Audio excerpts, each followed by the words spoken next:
this leads right into, I think, a really important topic that I wanted to ask you about, and that's just this wave of athlete-driven content, athletes owning and having their own platforms. Of course, Draymond with this catchphrase, if you will, the new media, the new media.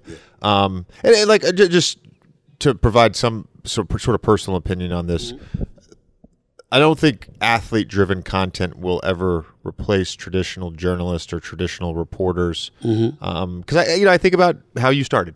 Yeah, you need a beat writer. Yeah, you need reporters. That's right. You need experience. You need experience. You need hosts.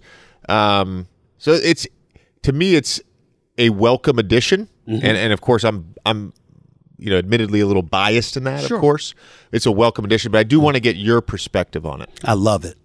I love the fact that athletes have this outlet. I have a career spanning 28 years where I've been fighting for athletes my entire career. That's why I can call them out, because I'm quick to sit up there and say, okay, here's what I've done on this side for you. You pointed about something, this matters this much, when I'm supportive on stuff that matters this much. Well, I had to have the objectivity in order to pull that off. And I don't have it if I can never disagree with you. So let's understand that. And when you look at athletes today, there are so many athletes that are highly intelligent, incredibly accomplished, and more importantly, whose hearts are in the right place, particularly because of what they endured. And the fact that they have an opportunity to disseminate that message is something that pleases me. The fact that they see something that can be an outlet and an extension of their career, something beyond their playing careers that they can monetize to their benefit, is something we should all welcome. What do you want? You want the handful of athletes that's making 9 and 8 and 9 figure salaries and what have you. What do you want them to do? Be done at age 35? Wondering what the hell they're going to do with the rest of their life while the rest of us are out here working? Certainly, we may not make the money that a few of them have made in our lifetimes. But the point is, we have something to do, and we have a direction, and we have a focus, and it preoccupies our mind and our spirit in such a way that it inspires us to march forward and to move forward, as opposed to that lost athlete wondering what the hell are they going to do with the rest of their life. Why should any of us want that? So I'm incredibly supportive of athletes having that voice and expressing it.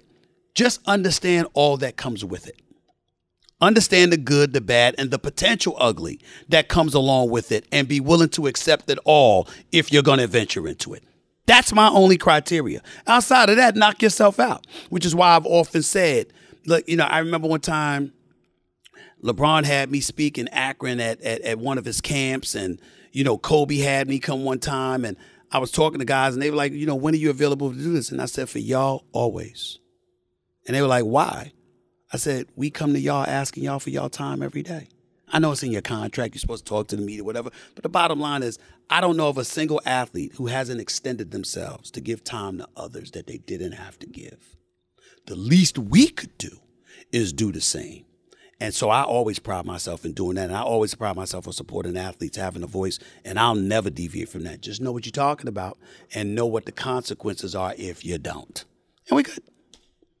I think I agree with all that. And I think the second chapter part of every athlete's life is very difficult when they retire. It is like a death, having just gone through it over the last year.